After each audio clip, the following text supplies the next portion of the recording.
با عرض سلام و درود به همه شما دوستان عزیز.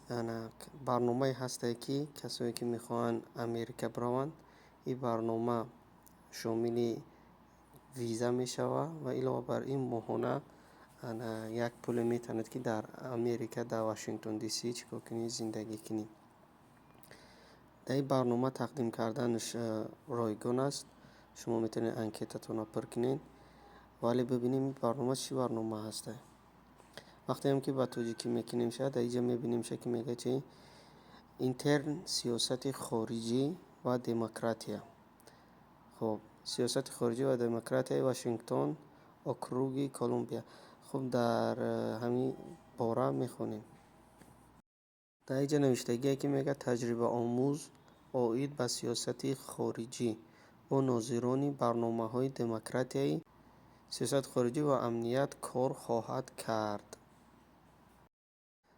در اینجاش هم میگه که برنامه سیاست خارجی و امنیت به مسئله های صلح جهانی و امنیت دموکراتیا و حقوق انسان از نقطه نظر جهانی در عین زمان بسیار فعالیت ها و مناسبت های خب جنگ در اوکراین و دیگه خلاص دربارش میخونین. همین برنامه ده چیکار میکنین برای اگر بخواین تقدیم کردن چیکار میکنین؟ میگه درخواست بعد از 10 ینور قبول کردن نمی شود. اولین سنه آغاز تجربه آموزی فوریه سال 2024 می باشد. دعوتطلبان باید رزومه و مکتوب فراگیر را پیشنهاد کنند.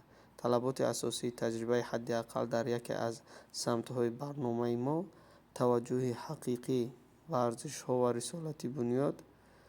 خلاص همینطوریه. در هفته چیکار میکنی؟ عهدهداری 40 ساعت کار میکنی در هفته و خوب استیپندی هم میدادن $700 همینطوری.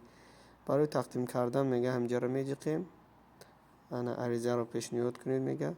بعد همینجا چیکار میکنی؟ نام نسب تمام رزومه دیگه چیوتا روان میکنی. آرزوی موفقیت دارم به همه شما.